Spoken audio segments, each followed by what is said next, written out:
Halo, assalamualaikum warahmatullahi wabarakatuh. Jumpa lagi teman-teman sama saya. Kali ini saya akan sharing terkait teknis untuk mengajak lovebird kita supaya bisa FTM atau fly to me ya.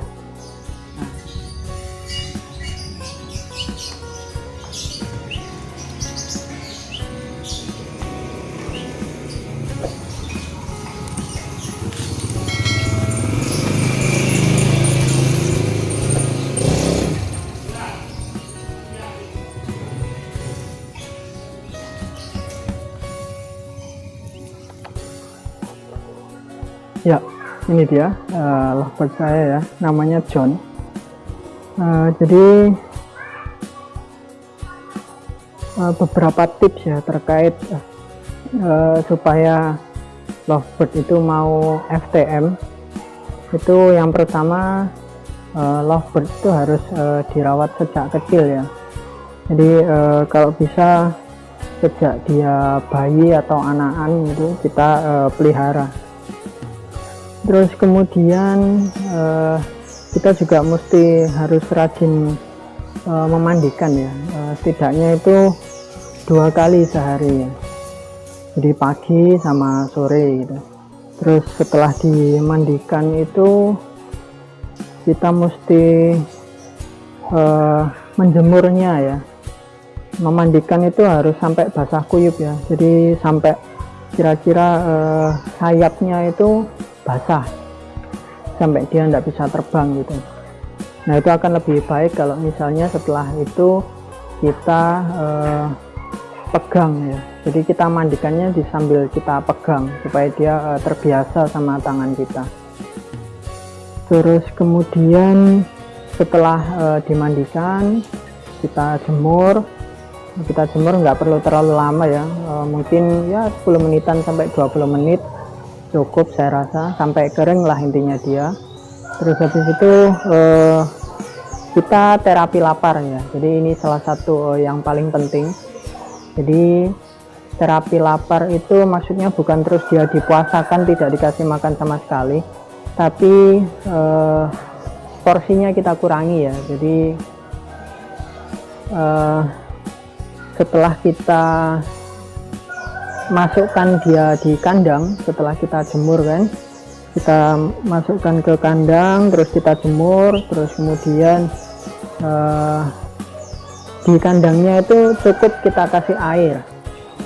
Terus bisa juga kita kasih makanan yang dia bisa makan tapi nggak seberapa dia sukai, itu juga bisa.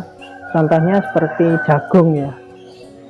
Jadi jagung itu bisa, jagung yang tidak mateng ya, jadi jagung mentah itu kita potong, itu kita kasihkan di kandangnya. Terus kemudian sore itu kita latih, kita kasih makan dengan millet, karena millet itu kesukaannya lovebird. Kita kasih melalui tangan kita ya, bisa lewat di luar kandang sampai dia mau mendekat, atau kalau misalnya kalian sudah yakin bisa juga tangan kalian dimasukkan ke dalam kandang sambil membawa millet. Nanti dia akan terbiasa dengan tangan kalian, jadi mereka mengenal tangan, terus kemudian mau makan lewat situ.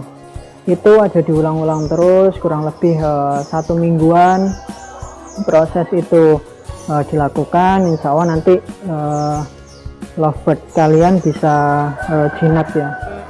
Setelah kalian yakin bahwa lovebird itu bisa diajak bekerjasama, baru kalian coba lepaskan dari kandang ya. Kalian lepaskan dari kandang, pertama-tama indoor dulu, jadi kalian tutup lah itu apa namanya, jendela dan lain-lain. Baru ketika dia benar-benar sudah aman, kalian sudah yakin, baru bisa kalian lepas di outdoor seperti itu. Ya, jadi kurang lebih seperti itu teman-teman. Yang penting harus dikasih perawatan ya, perawatan yang optimal, kasih sayang. Terus kemudian saya juga biasa menggunakan ini ya, jadi ini tuh pointer namanya, tempat makan itu yang bisa menarik perhatian lovebird kita. Nah seperti ini, jadi ketika dia sudah terbiasa dengan pointer seperti ini, dia akan tahu bahwa ini adalah isinya makanan. Ini juga bisa jadi pengganti tangan ya kalau kalian takut tergigit atau semacamnya. Jadi menggunakan pointer ini kalian kasih makan di dalam kandang seperti itu. Dan ini harus digunakan sejak dia kecil sampai dewasa ya. Jadi nggak dirubah-ubah gitu. Jadi dia akan hafal ya. Dan lovebird saya ini sebenarnya saya pelihara bukan dari kecil, tapi dari dewasa ya. Jadi tidak menutup kemungkinan lovebird dewasa itu tidak bisa jinak, tapi bisa. Yang penting yaitu tadi telaten, tidak ada yang instan ya. Mie instan aja tetap harus direbus ya. Jadi itu mungkin itu ya yang bisa saya sampaikan. Barangkali teman-teman ada tips dan trik yang lain yang bisa kalian share juga, silahkan tinggalkan jejak di kolom komentar. Jangan lupa share, komen, like, dan subscribe. Assalamualaikum warahmatullahi wabarakatuh.